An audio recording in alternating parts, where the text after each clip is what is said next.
Bismillahirrahmanirrahim. Assalamualaikum warahmatullahi wabarakatuh.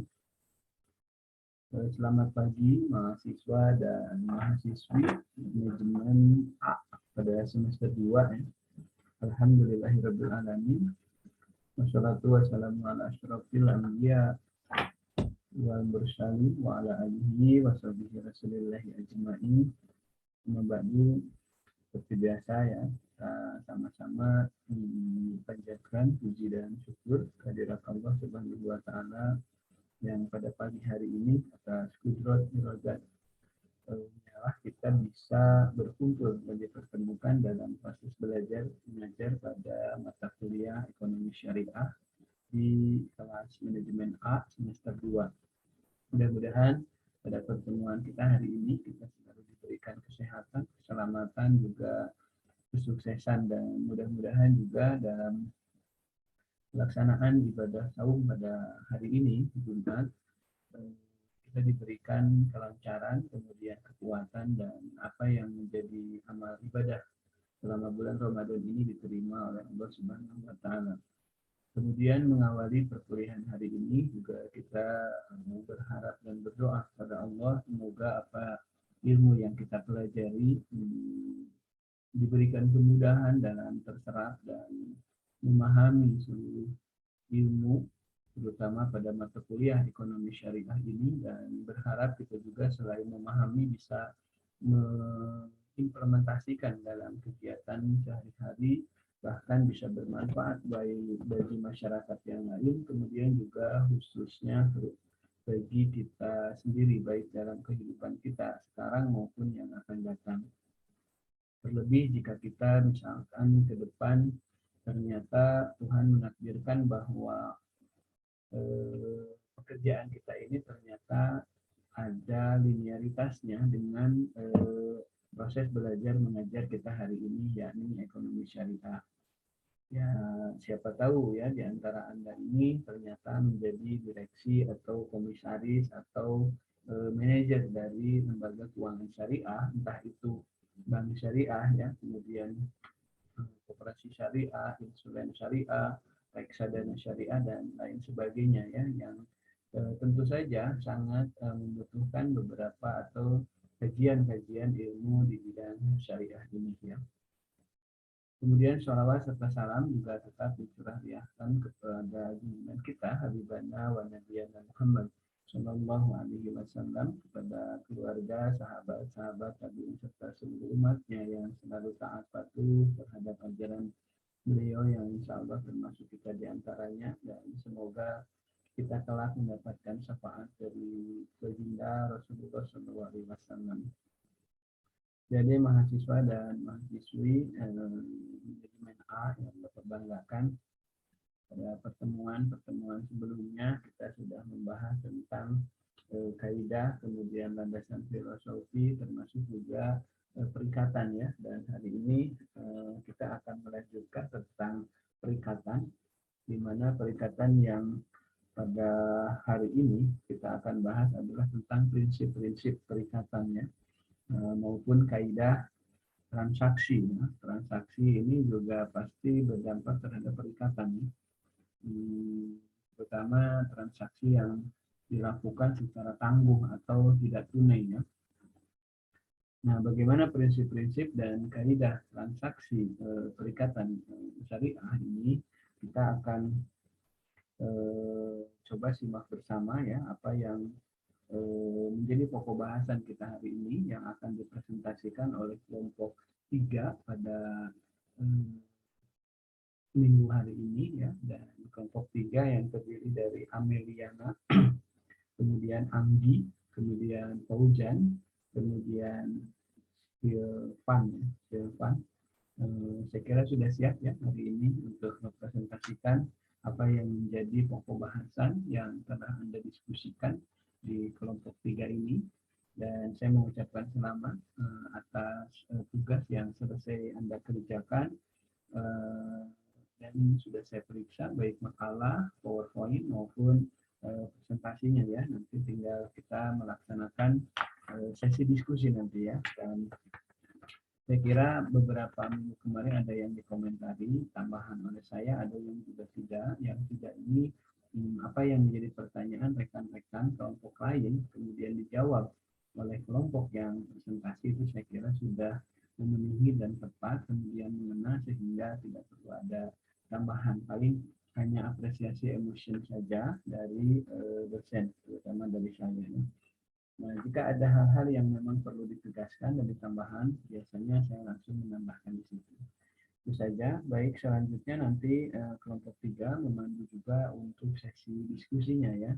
Dan sesi diskusi saya kira setiap minggu ini kalau saya simak ya, kelas A ini aktif ya, baik kelompok lain dalam pertanyaan maupun dalam menanggapi dan menjawab beberapa pertanyaan. Mudah-mudahan bagian ini menjadi bagian yang sangat bermakna, kemudian bisa menjadi pengalaman untuk bekal kita kelak nanti di kemudian hari, entah itu di dunia pekerjaan tempat Anda bekerja maupun dalam kehidupan kita sehari-hari di masyarakat ya. Baik, untuk mempersingkat waktu, saya kira kita akan silahkan ya kepada rekan Ameliana, kemudian Anggi, Faujan, dan Silvan untuk mempresentasikan apa yang menjadi pokok bahasan kita hari ini, yaitu prinsip-prinsip dan kaidah transaksi dalam ekonomi syariah. Dan hari ini Faujan akan memandu jalannya perkuliahan, saya kira ya. Sebentar Faujan, saya salah mengambil share screen, dan kepada rekan Faujan beserta rekan ya, Ameliana, Anggi, dan Silvan, Bapak persilahkan ya untuk mempresentasikan hasil kajian kelompok dengan tema prinsip-prinsip dan kaidah transaksi dalam ekonomi syariah Islam. Silakan. Baik, bismillahirrahmanirrahim. Assalamualaikum warahmatullahi wabarakatuh. Waalaikumsalam warahmatullahi wabarakatuh. Selamat pagi, salam sejahtera bagi kita semua. Yang terhormat Bapak Sukmayadi SEMM, selaku dosen pengampu mata kuliah Ekonomi Syariah Islam di Fakultas Ekonomi Bisnis Universitas 11 April Sumedang, dan juga teman-teman semua yang saya banggakan. Pertama-tama, marilah kita panjatkan puji dan syukur kehadirat Allah Subhanahu wa Ta'ala, karena dengan nikmat dan karunia-Nya sehingga kita dapat melaksanakan perkuliahan online di masa pandemi ini dalam keadaan sehat walafiat. Sholawat serta salam kita selalu curah limpahkan kepada junjungan kita Habibana wa Nabiyana Muhammad Sallallahu Alaihi Wasallam, kepada para sahabatnya, kepada para tabi'in-tabi'innya, dan insya Allah kita termasuk golongan beliau hingga akhir zaman. Amin. Baiklah, izinkan saya memperkenalkan diri. Nama saya Faujan Huda Prayoga, selaku moderator yang akan memimpin jalannya presentasi kali ini. Dan izinkan saya juga untuk memperkenalkan anggota kelompoknya. Perkenalkan, kami dari kelompok 3 yang beranggotakan Anggi Septiani, Ameliana Putri, Faujan Huda Prayoga, dan juga Silvan Anggara. Dengan judul Prinsip-prinsip dan kaidah transaksi dalam ekonomi syariah Islam. Baik, untuk mempersingkat waktu, mari mulai saja langsung presentasinya yang akan dimulai dari pemateri yang pertama, Anggi Septiani. Baik, saya Anggi Septiani akan menjelaskan materi yang pertama, yaitu mengenai pengertian akad. Secara etimologi, akad berasal dari bahasa Arab yang berarti membangun atau mendirikan, memegang, perjanjian, dan percampuran atau menyatukan. Bisa juga berarti kontrak perjanjian yang tercatat.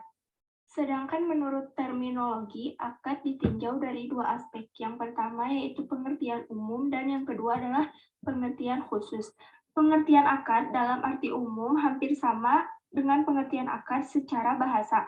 Hal ini dikemukakan oleh ulama Syafi'iyah, Malikiyah, dan Hanabilah, yaitu segala sesuatu yang dipekerjakan oleh seseorang berdasarkan keinginannya sendiri, seperti wakaf, talak, pembebasan, atau sesuatu yang pembentukannya membutuhkan keinginan dua orang seperti jual beli. atau perwakilan dan gadai. Sedangkan pengertian akad dalam arti khusus yang dikemukakan oleh Al-Kamal Ibnu Al-Humam, yaitu perikatan yang ditetapkan dengan ijab qabul berdasarkan ketentuan syara yang berdampak pada objeknya. Berdasarkan definisi tersebut, dapat dipahami bahwa akad adalah suatu perbuatan yang disengaja dibuat oleh dua pihak atau lebih, berdasarkan keridhaan masing-masing pihak yang melakukan akad dan memiliki akibat hukum baru bagi mereka yang berakad. Dalam konteks muamalah atau transaksi bisnis, istilah yang paling umum digunakan adalah istilah al-aqdu. Menurut Abdul Rauf, perikatan atau al-aqdu terjadi melalui 3 tahap. Yang pertama adalah al-ahdu atau perjanjian, tahap kedua persetujuan, dan tahap ketiga adalah al-aqdu atau perikatan. Tahap yang pertama, al-ahdu atau perjanjian, merupakan pernyataan dari seseorang untuk melakukan atau tidak melakukannya sesuatu dan tidak ada sangkut pautnya dengan kemauan orang lain. Janji ini mengikat orang yang menyatakan untuk melaksanakan janjinya tersebut. Tahap yang kedua adalah persetujuan, yaitu pernyataan setuju dari pihak kedua untuk melakukan sesuatu atau tidak melakukan sesuatu sebagai reaksi terhadap janji yang dinyatakan oleh pihak pertama. Persetujuan dilaksanakan harus sesuai dengan janji pihak pertama. Tahap yang ketiga, apabila dua janji tersebut dilaksanakan oleh para pihak, maka terjadilah al-aqdu. Maka yang mengikat masing-masing pihak sesudah pelaksanaan perjanjian itu bukan lagi al-ahdu, melainkan al-aqdu. Selanjutnya adalah prinsip-prinsip hukum ekonomi syariah Islam. Secara umum, prinsip-prinsip hukum ekonomi syariah atau hukum ekonomi Islam adalah sebagai prinsip tauhid. Islam melandaskan kegiatan ekonomi sebagai suatu usaha untuk bekal ibadah kepada Allah Subhanahu wa taala. Sehingga tujuan usaha bukan semata-mata mencari keuntungan atau kepuasan materi dan kepentingan pribadi, melainkan untuk mencari keridhaan Allah Subhanahu wa taala dan kepuasan spiritual serta sosial. Prinsip tauhid dalam usaha sangat esensial, sebab prinsip ini mengajarkan kepada manusia agar dalam hubungan kemanusiaan sama pentingnya dengan hubungan dengan Allah Subhanahu wa taala. Selanjutnya, kemaslahatan adalah tujuan pembentukan hukum Islam, yaitu mendapatkan kebahagiaan di dunia dan akhirat dengan cara mengambil manfaat dan menolak kemudaratan. Kemaslahatan memiliki 3 sifat, yaitu daruriyat, hajiyat, dan tahsiniyat. Yang pertama adalah daruriyat, merupakan sesuatu yang harus ada demi tegaknya kebaikan di dunia dan akhirat. Dan apabila tidak ada, maka kebaikan itu akan sirna. Sesuatu tersebut terkumpul dalam maqasid al-syariah, yaitu memelihara agama, jiwa, keturunan, kekayaan, dan akal. Yang kedua adalah hajiyat, merupakan sesuatu yang dibutuhkan masyarakat untuk menghilangkan kesulitan, tetapi tidak adanya hajiyat tidak menyebabkan rusaknya kehidupan. Dan yang ketiga adalah tahsiniyat, merupakan mempergunakan sesuatu yang layak dibenarkan oleh adat kebiasaan yang baik. Pada bidang muamalah seperti larangan menjual barang najis, hukum Islam menyempurnakan hajiyat dengan akhlak yang mulia yang merupakan bagian dari tujuan hukum Islam. Prinsip perwakilan atau khalifah, manusia adalah khalifah wakil Tuhan di muka bumi.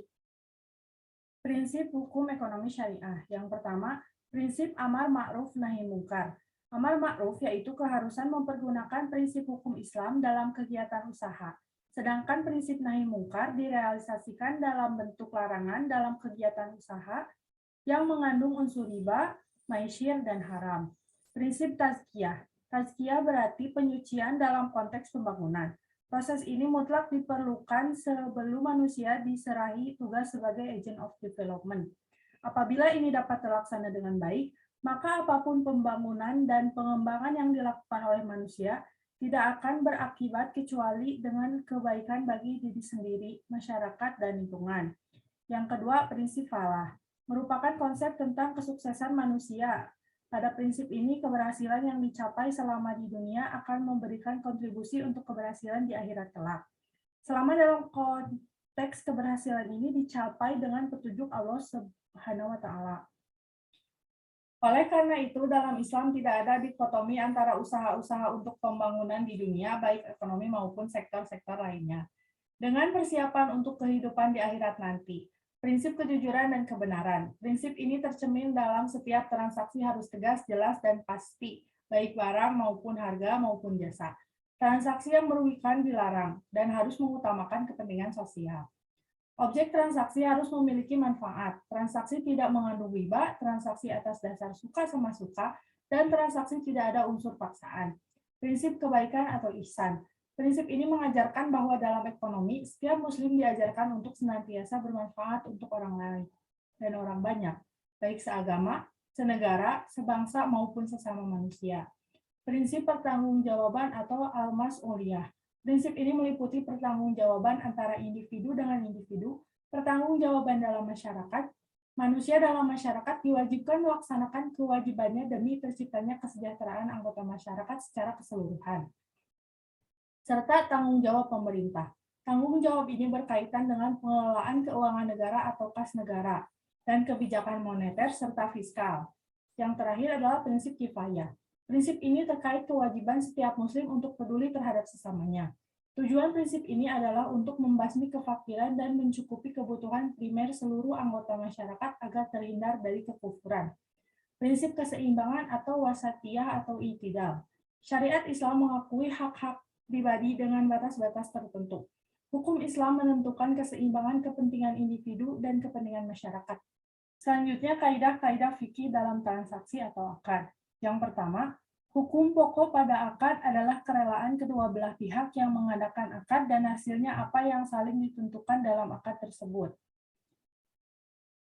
Maksud kaidah di atas adalah bahwa setiap transaksi harus didasarkan atas kebebasan dan kerelaan. Tidak ada unsur paksaan atau kekecewaan salah satu pihak. Bila itu terjadi, maka transaksinya tidak sah. Contohnya pembeli yang merasa tertipu karena dirugikan oleh penjual karena barangnya terdapat cacat. Yang kedua, akad yang batal tidak menjadi sah karena dibolehkan. Akad yang batal dalam hukum Islam dianggap tidak ada atau tidak pernah terjadi. Oleh karena itu, akad yang batal tetap tidak sah walaupun diterima oleh salah satu pihak. Contohnya, lembaga keuangan syariah tidak boleh melakukan akad dengan lembaga keuangan lain yang menggunakan sistem bunga. Meskipun sistem bunga dibolehkan oleh pihak lain, dikarenakan sistem bunga sudah dinyatakan haram oleh DSN, akad baru sah apabila lembaga keuangan lain mau menggunakan akad yang diberlakukan pada lembaga keuangan syariah, yaitu akad atau transaksi tanpa menggunakan sistem bunga. Yang ketiga, apabila sesuatu akad batal, maka batal pula yang ada dalam tanggungannya. Contohnya, penjual dan pembeli telah melaksanakan akad jual beli. Si pembeli telah menerima barang dan si penjual telah menerima uang. Kemudian kedua belah pihak membatalkan jual beli tadi. Maka hak pembeli terhadap barang menjadi batal dan hak penjual terhadap harga barang menjadi batal. Artinya, si pembeli harus mengembalikan barangnya dan si penjual harus mengembalikan uang atau harga barangnya. Yang keempat, akad yang objeknya suatu benda tertentu adalah seperti akad terhadap manfaat benda tersebut. Objek suatu akad bisa berupa barang tertentu, misalnya jual beli, dan bisa pula berupa manfaat suatu barang seperti sewa menyewa. Bahkan sekarang objeknya bisa berupa jasa, seperti jasa broker. Maka pengaruh hukum dan akad yang objeknya barang atau manfaat dari barang adalah sama dalam arti rukun dan syaratnya sama. Yang kelima, tidak sempurna akad tabaru kecuali dengan penyerahan barang. Akad tabaru adalah akad yang dilakukan untuk kebajikan semata, seperti hibah atau hadiah. Hibah tersebut belum mengikat sampai penyerahan barangnya dilaksanakan. Yang keenam, setiap syarat untuk kemaslahatan akad atau diperlukan oleh akad tersebut, maka syarat tersebut dibolehkan. Contohnya seperti dalam hal gadai emas, kemudian ada syarat bahwa apabila barang gadai tidak ditebus dalam waktu sekian bulan, maka penerima gadai berhak untuk menjualnya, atau syarat kebolehan memilih dan yang lainnya. Yang ketujuh, transaksi yang batal karena tidak memenuhi unsur syarat ataupun rukun tidak berubah menjadi sah karena dibolehkan. Contohnya, seorang muslim yang berkomitmen dalam berperilaku ekonomi secara syariah melakukan transaksi keuangan dengan jasa keuangan yang menggunakan sistem bunga. Meskipun pihak jasa keuangan membolehkan dan menerima transaksi tersebut, tetapi transaksinya batal. Yang kedelapan, apabila suatu transaksi batal, maka akan batal pula secara otomatis diktum-diktum dalam transaksi tersebut. Misalnya, seseorang membeli rumah kepada pemiliknya. Ketika salah satunya membatalkan transaksi pembelian rumah tersebut, maka si pembeli memulangkan rumah tersebut dan si pemilik rumah memulangkan sejumlah harga rumah tersebut. Baik, saya akan melanjutkan poin-poin dari Amel. Lalu selanjutnya ada poin ke-9, yaitu bertransaksi dengan objek benda. Sama hukumnya dengan bertransaksi dengan objek manfaat benda tersebut. Misalnya, seseorang mengontrak rumah dengan mengambil manfaat untuk tinggal atau hunian, atau membeli rumah tersebut. Maka syarat dan hukumnya transaksi tersebut akan berlaku, sama harus terpenuhinya.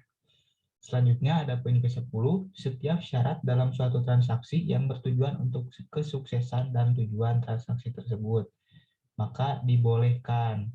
Misalnya, dalam jual beli saham, bila dalam transaksi tersebut disarankan bahwa dana pembelian dititipkan kepada bank atau pihak ketiga sebelum serah terima barang yang dibeli untuk menghindari uang prestasi salah satu pihak, maka dibolehkan. Selanjutnya ada poin ke-11, apabila saling bertentangan antara ketentuan hukum yang mencegah dengan yang mengharuskan pada waktu yang sama, maka didahulukan yang mencegah. Kaidah di atas menegaskan bahwa apabila ada dalil atau bukti kenyataan yang bertentangan antara yang mencegah dengan yang mengharuskan pada waktu yang sama, maka didahulukan yang mencegah. Selanjutnya ada poin terakhir, yaitu yang ke-12, melanjutkan hukum yang telah ada lebih kuat daripada. Misalnya, ada bukti dia telah menjualnya secara sah, bahkan barang yang hilang atau dicuri orang, maka barang tersebut menjadi hak pemiliknya. Selanjutnya, ada kaidah-kaidah fikih pada lembaga keuangan syariah. Poin yang pertama, tidak dibenarkan seseorang mendistribusikan milik orang lain tanpa adanya pemberian otoritas dari miliknya. Nah, makanya kan ada lembaga keuangan syariah atau LKS. Nah, itu tuh suatu unit jasa pelayanan keuangan yang melayani lalu lintas transaksi keuangan, baik secara tunai, secara angsuran, maupun letter of credit. Serta transaksi elektronik akan mendapat pelayanan secara legal bila dilakukan oleh badan hukum. Nah, jadi kalau pakai itu tuh menjadi aman. Lalu dari yang kedua, poin yang kedua, perintah menafsurkan atau memanfaatkan properti orang lain tanpa izin pemiliknya adalah batal. Jadi transaksi lembaga keuangan syariah atau LKS dapat dikatakan sah dan legal apabila dilaksanakan oleh pihak-pihak secara hukum, memiliki kecakapan untuk bertransaksi dan memiliki hak penuh objek transaksi perbankan tersebut. Selanjutnya, poin ketiga ada resiko bersejalan dengan keuntungan, yakni orang-orang yang memperoleh manfaat atas sesuatu pada saat yang sama harus mau berkorban bila terjadi resiko dari usaha yang telah memberikan keuntungan kepada dirinya. Poin selanjutnya, tidak boleh bagi seseorang mengambil milik orang lain tanpa syar'i. Nah, kaidah ini penekanan maknanya pada adanya dasar hukum syara atau tidak adanya hukum syara dalam pemungutan, pemanggilan, pelunasan hutang, dan lain semisalnya. Bila tidak ada dasar hukum syara, maka pihak manapun tidak dibenarkan untuk mengambil, memungut, menagih, ataupun mengambil paksa properti atau kepemilikan orang lain. Selanjutnya, poin kelima ada rotasi pertukaran sebab kepemilikan sama dengan rotasi pertukaran bendanya itu sendiri. Misalnya, seseorang pembeli meninggal dunia, kemudian objek pembelian atau barang yang dibeli dikembalikan oleh pihak lain melalui ahli warisnya. Terus, poin yang keenam, janji yang diiringi persyaratan adalah lazim. Pemberian reward menjadi kewajiban pihak lembaga bila nasabah telah melaksanakan syaratnya dengan menambah saldo tabungan dalam jumlah dan waktu tertentu sebagai persyaratan. Lalu poin yang ketujuh, pihak yang dibebani oleh syarat wajib memenuhi ketika sesuatu yang dipersyaratkan dipenuhi. Jadi itu tuh pihak penyewa beli wajib membayar angsuran cicilan rumah tersebut hingga lunas sebagai konsekuensi logis atas diktum transaksi sewa beli antara dirinya dengan sebuah lembaga. Selanjutnya yang kedelapan, pada dasarnya semua yang bermanfaat boleh dilaksanakan dan semua yang mendatangkan bahaya haram dilaksanakan. Contoh produk perasuransian adalah pada produk wakalah bi'al ujrah, yaitu suatu bentuk pendelegasian suatu urusan kepada seseorang atau badan usaha atau lembaga keuangan untuk berbuat sesuai yang diinginkan. Orang yang menyerahkan urusan tersebut di mana orang, badan usaha, atau lembaga keuangan yang mengelola urusan tersebut mendapatkan upah atau manfaat. Selanjutnya, poin yang ke-9, penilaian pada semua bentuk akan berdasarkan pada tujuan dan maknanya, bukan berdasarkan lafal dan bentuknya. Suatu transaksi di lembaga keuangan syariah selalu didasarkan pada klausul cakupan akad tersebut, baik yang pengikat pihak-pihak yang melakukan transaksi maupun konsekuensi yang ditimbulkan dari transaksi tersebut. Kaidah-kaidah fikih tentang amal atau aset kekayaan. Poin yang pertama, mengonsumsi materi yang berasal dari pendapatan yang dilarang oleh syariat adalah haram hukumnya. Dan poin yang kedua, aset kekayaan menjadi tanggung jawab seseorang untuk menggantikannya, manakala karena faktor kesalahan sama dengan tanggung jawabnya bila merusaknya secara sengaja. Poin yang ketiga, hutang-hutang dapat dilunasi dengan nilai barang yang dihutang, yang semisalnya senilai. Poin yang keempat, barang siapa memperoleh keuntungan yang mengandung unsur sesuatu yang dilarang, maka hendaklah ia mengeluarkan sedekah dari keuntungan tersebut. Poin yang kelima, pemberian gaji atau upah dan tanggung jawab untuk mengganti kerugian tidak dapat disatukan. Poin yang keenam, sesuatu yang menjadi sarana suatu perbuatan yang menghantarkan kepada keharaman, maka sesuatu tersebut adalah haram hukumnya. Kaidah-kaidah fikih tentang arbitrase ekonomi dan penyelesaian sengketa ekonomi di lembaga keuangan syariah. Yang pertama, alat bukti otentik adalah alat bukti yang mempunyai nilai pembuktian mutlak sedang.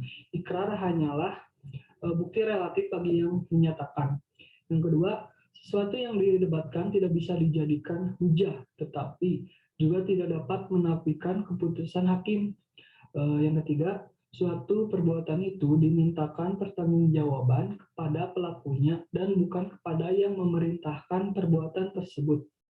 Yang keempat, apabila terdapat dua orang terlibat suatu perkara, maka hukum dibebankan pada orang yang terlibat secara langsung saja.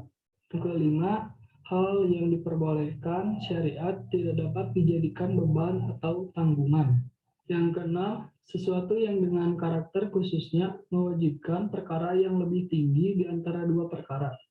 Tidak secara otomatis mewajibkan yang lebih rendah jika dilihat dari karakter umumnya. Yang ketujuh, objek aktivitas tertentu tidak boleh dijadikan objek aktivitas lainnya. Yang kedelapan, wilayah atau kekuasaan khusus lebih kuat daripada wilayah umum. Yang kesembilan, hal-hal yang diperselisihkan tidak dapat diingkari. Yang wajib diingkari adalah hal-hal yang sudah disepakati. Dan yang terakhir, kemampuan mengerjakan hal yang ringan tidak gugur kesunahannya atau kewajibannya disebabkan timbul kesulitan. Baik teman-teman, dari pemaparan materi di atas, maka dapat disimpulkan bahwa teori akad merupakan salah satu aspek yang penting dalam rangka merespon perkembangan ekonomi dan bisnis syariah, khususnya bagi para akademisi dan memperhati ekonomi dan bisnis. Karena akad tersebut menentukan sah dan tidaknya transaksi yang dilakukan. Oleh karena itu, para pihak yang sedang berakad hendaknya memperhatikan prinsip-prinsip akad yang telah dijelaskan di atas, sehingga transaksi yang dilakukan benar-benar bermanfaat terhadap para pihak yang berakad. dan sesuai dengan syariah hukum Islam. Jadi, antara aktivitas transaksi ekonomi dan bisnis dengan asas dan prinsip hukum Islam tidak bisa dipisahkan. Keduanya saling terkait satu sama lain. Baik, terima kasih kepada yang terhormat Bapak Supmayadi serta teman-teman yang lainnya yang sudah mendengarkan presentasi dari kami dari awal hingga akhir. Saya selaku moderator juga memohon maaf apabila masih banyak kesalahan dan kekurangan, baik lisan maupun tulisan, karena kesempurnaan hanyalah milik Allah Subhanahu wa Ta'ala. Di masa pandemi ini, semoga kita dalam lindungan Allah Subhanahu wa Ta'ala dan juga selalu diberikan kesehatan. Demikian, akhirul kalam. Wassalamualaikum warahmatullahi wabarakatuh. Waalaikumsalam warahmatullahi wabarakatuh. Terima kasih Fauzan, kemudian juga Amel, Anggi, dan Sirvan ya. Ini presentasinya sangat bagus. Kemudian materi yang dibawakan juga mengena ya, di mana pada prinsip-prinsip dan kaidah transaksi ini apa yang disampaikan memang seperti hal tersebut ya gitu. Apalagi kelompok ini membawakan tentang kaidah transaksinya dari berbagai dimensi ya, dari kaidah fikih pada lembaga keuangan syariah yang lebih implementatif, kemudian pada kaidah fikih tentang mal ya, kemudian juga kaidah fikihnya tentang arbitrase atau penyelesaian sengketa ya. Tadi sudah disampaikan oleh Anggi atau Silvan ya, tadi saya kurang begitu ini ya. Kemudian dari sisi materi, kemudian presentasi juga saya senang ya kelompok ini dari 3-4 anggota ini, baik Amel, Andi, Fauzan, Silvan, saya kira kemampuannya merata dan bagus-bagus gitu ya. Apalagi Fauzan memandu, selain menyajikan presentator juga, Fauzan memandu jalannya presentasi ini juga sangat bagus ya sebagai moderator. Ketenangannya, kemudian public speaking, kemudian kalimat per kalimatnya juga cukup bagus ya. Dan ini silakan bisa dieksplor kembali kemampuan Anda, dan mudah-mudahan ini bisa menjadi bekal kelak nanti saat bekerja ya. Dan saya yakin beberapa kelompok berikutnya juga pasti akan lebih baik lagi. Kemudian tadi penyampaian yang disampaikan Amel, Anggi, dan Silvan juga bagus. Jadi selain bagus ini, kelompok ini tuh tegas dan lugas ya. Jadi penyampaian materinya tidak bertele-tele, tetapi tegas, kemudian lugas. Ya. Terima kasih. Nah, apa yang saya tambahkan saya kira tidak terlalu banyak ya, karena kelompok ini sudah menyeluruh ya. Untuk materi ini tersampaikan, mungkin coba kita ulas di mana ya, di beberapa bagian saja ya. Coba kita lihat lagi PPT-nya untuk kelompok 3 ini ya. Sebentar, saya share screen. Nah ini untuk perikatan tadi rekan Amel siapa ya yang menjelaskan tentang sebentar ya, belum nampak ini share screen-nya. Dulu kita ulangi kembali untuk menambahkan.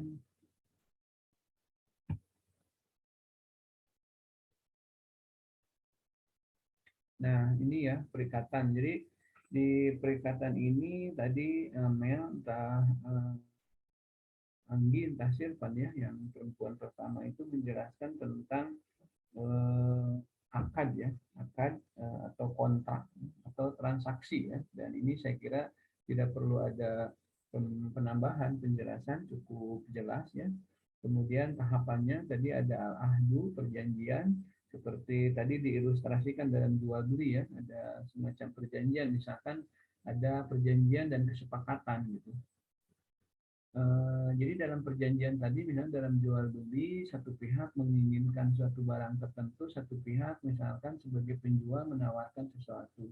Nah, kemudian di situ terjadi perjanjian yang diikuti dengan persetujuan gitu. Entah itu harganya, entah itu katalog, kemudian spesifikasinya, dan pada saat perjanjian itu diikuti dengan persetujuan, maka di situ biasanya diikuti dengan perikatan. Terlebih kalau terjadi transaksi tersebut dilakukan tangguh atau dalam jangka waktu tertentu. Nah, tadi sudah bagus ya. Jadi kelompok ini selain menerangkan itu selalu memberikan contoh-contoh ya, termasuk tadi ada beberapa perikatan ataupun produk syariah, transaksi yang dicontohkan di sana ada dalam bentuk saham, reksadana, kemudian jual beli ya yang paling banyak diilustrasikan menjadi contoh pada setiap penjelasan di kelompok ini. Kemudian juga disewa beli ya, tadi sewa beli rumah oleh Faujan diilustrasikan tadi, kemudian asuransi tadi juga dijelaskan ada wakalah bil ujroh ya, di mana dalam asuransi itu diperkenankan mengambil ujroh untuk proses mewakilkannya gitu ya. Dan sangat bagus ini materinya yang sudah walaupun untuk lebih teknis ke produk memang nanti ada di mata kuliah berikutnya ya. Jadi ini hanya dasar saja. Jadi kalau ada yang nanya ke teknis, ya kalau ada waktu kita sampaikan, tapi kalau tidak ada sebetulnya nanti ada di perkuliahan selanjutnya. Gitu ya. Kemudian prinsip-prinsip hukum ekonomi syariah sudah cukup jelas. Ini juga saya kira kemudian 3 prinsip ekonomi syariah yang tadi selalu diawali dengan prinsip tauhid ya. Jadi tadi Amel mengatakan bahwa dalam melakukan muamalah kita ini tidak semata untuk memperoleh duniawi gitu ya. Jadi untuk tetapi lebih sebagai bekal. Jadi bukan duniawi saja yang kita nomorsatukan, tetapi lebih ke pelaksanaan perintah gitu ya. Bahwa apa yang kita ini kan lebih bukan hanya keuntungan, tetapi lebih kepada mencerna tentang firman dan lebih kepada menuju ke takwa gitu ya, apa yang diperintah dan apa yang dilarang gitu. Adapun nanti pujian orang kemudian keuntungan itu menjadi dampak-dampak berikutnya saja gitu. Jadi kita tidak terlena oleh hal-hal itu gitu. Kalaupun itu memang menjadi sebuah hal yang dirasakan, sebut saja keuntungan besar, itu merupakan bonus-bonus saja. Tetap kita tidak bergeming dari prinsip yang pertama tauhid seperti itu ya. Jadi sudah cukup jelas ya disampaikan oleh Amel ataupun Anggi tadi. Kemudian berikutnya ini sudah cukup jelas ya tadi disampaikan. Nah, kaidah hukum fikih ini yang senang di kelompok ini, di mana kaidah-kaidah transaksi fikih itu disampaikan dalam bentuk transaksi sesuai tema. Kemudian beliau juga menyampaikan dari sisi implementasi di lembaga keuangan syariah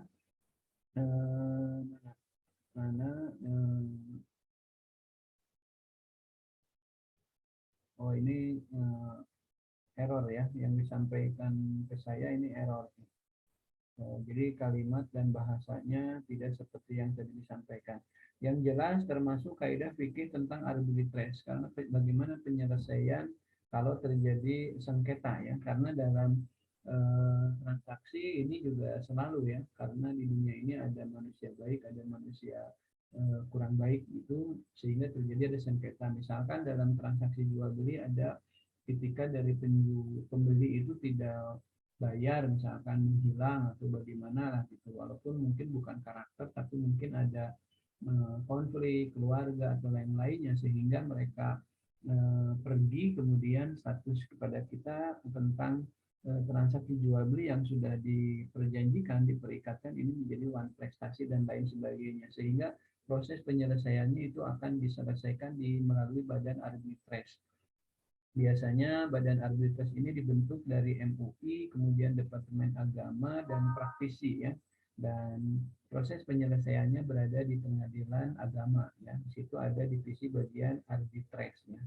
Seperti beberapa tahun lalu ada perselisihan antara Bank Mandiri Syariah yang sekarang jadi Bank Syariah Indonesia itu dengan nasabah yang melakukan syirkah, entah itu mudharabah maupun musyarakah, di mana saat terjadi hal-hal yang tidak diinginkan itu terjadi perbedaan pendapat sehingga terjadi konflik. Nah, bagaimana cara penyelesaiannya?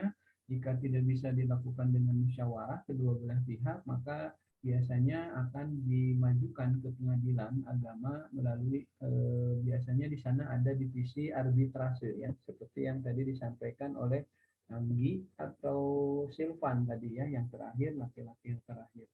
Gitu, dan saya kira sudah cukup menyeluruh ya apa yang disampaikan oleh kelompok ini, bagus sekali materinya sudah menyeluruh, kemudian menyampaikannya juga luar biasa bagus, dan dari keempat itu merata kemampuannya, terutama Faujan ini dalam memandu moderator sekaligus presentator ini bagus. Faujan silahkan dieksplor kembali, dikembangkan kemampuan Anda, karena saya yakin ini pasti bermanfaat di kemudian hari ya. Nah, selanjutnya untuk sesi diskusi silahkan Pak Ujan memandu kembali, kemudian Ameliana, kemudian Anggi dan Silvan jalannya diskusi melalui WA Group, dan saya selalu memantau siapa yang bertanya kemudian jawabannya itu menjadi poin-poin tersendiri dalam keaktifan ya. Dan bagi teman-teman yang memang dalam sesi pokok bahasan ini yang akan ditanyakan, dipersilahkan ya, dan tolong Paujan, Anggi, Ameliana, dan Silvan dipersiapkan, dipandu, dan dicatat ya, notulen siapa yang bertanya, kemudian jawabannya dijawab dengan baik ya. Itu semua ada penilaiannya ya. Barangkali itu dari saya juga, dan bagus sekali untuk kelompok 3 ini, sehingga penilaian pun sudah tertulis bagus ya, dan mudah-mudahan kelompok berikutnya juga bisa lebih bagus lagi. Terima kasih, mohon maaf juga apabila ada banyak kekurangan, kesalahan, dan kehilapan. Billahi taufiq wal hidayah. Assalamualaikum warahmatullahi wabarakatuh.